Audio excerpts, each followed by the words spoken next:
I think between us we've had a smorgasbord of wildlife around Dorset on the south coast. Megan's also had some fabulous wildlife up on the west coast in the Isle of Bute. Megan. Yes, I really have, and do you know what? I feel like this is perhaps one of my favourite bird species, which I'm going to talk to you about today.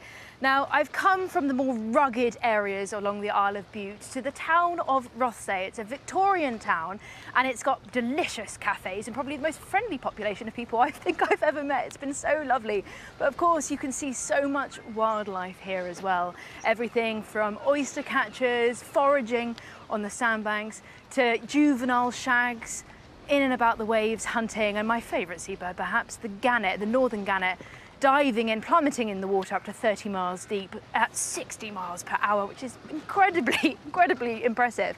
But those aren't the birds that I'm here to see today. I'm here to hopefully catch a glimpse of black guillemots, and to help me do that we've got Steve Phillips, wildlife camera operator. Hello Steve. Hello. How's it going? Well, I can see a hole but no birds. I think the nests are set well back in that pipe, about a couple of feet, so unless the bird comes right to the edge for a bit of fresh air or some sunshine, you're not going to see it. But there are several pairs around here, so we're hoping to see birds on the water. Maybe I'll keep my eyes open. Fingers crossed. They're probably out foraging right now.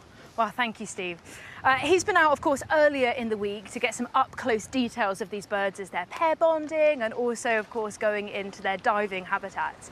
Now, black guillemots prefer the rocky shore. They like artificial environments like this one, which is why you can see them nesting in Rothesay Harbour. And there's about 20,000 pairs around the UK, but they are only to be found in northwest Britain and in Ireland. And they are the most stunning birds. They really prefer those rocky landscapes where their prey, small crustaceans and fish, really nestle within. They do shallow dives to catch their food, and they are unmistakable. And what I love about seeing them in environments like this is that they're for everyone to see. You can see them in towns like this. And this male coming up behind the female, hoping he's gonna get a bit of luck on his side, trying to impress her.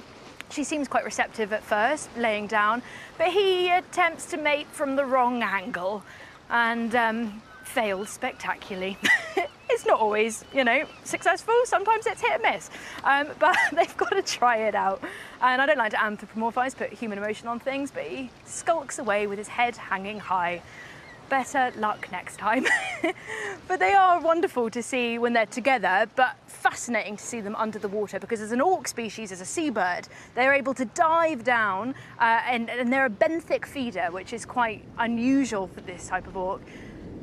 They'll dive down to really shallow depths to find their primary food source, something like butterfish, but you can see the bubbles on its back there just showing how waterproof they are.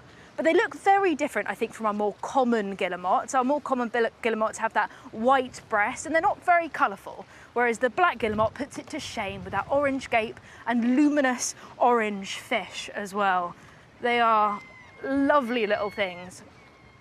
But what's interesting about them is that they're not only different in terms of the way they look, they're very different in their feeding strategies. So as I said, the black guillemot likes to dive down to really shallow depths. It means it's actually more productive in its reproduction, because it relies about 53% of the time on things like butterfish, which are more predictable. They like to hang around in these rocky crevices, and they're able to feed their chicks more frequently, whereas a guillemot can travel up to 211 metres away from its nest site to catch shoaling fish species, which is less predictable and of course much higher energy. You have to rise your heartbeat up, you have to put more energy into going out and foraging. It's just much more difficult, which is why the black guillemot here anyway is so successful. Now, I know a man who loves black guillemots, but I'm curious because he's harsh on his rankings. So Chris, Michaela, out of 10 for the black guillemot. Black guillemot, go on. Go on, 8. 8? Yeah. For black guillemot? I quite like what it. A silky, velvety plumage. That's quite high score, isn't the it? red feet. I must... The red inside the bill. Yeah, I like the red. I like the red. It makes them slightly comical, doesn't it? Okay, and you? 9.9. Scoring them really high. Wow, they're up that there with is avocet, high. they're up there with male sparrowhawk. I love a black guillemot. I'd go out with one. Yeah. I think I did.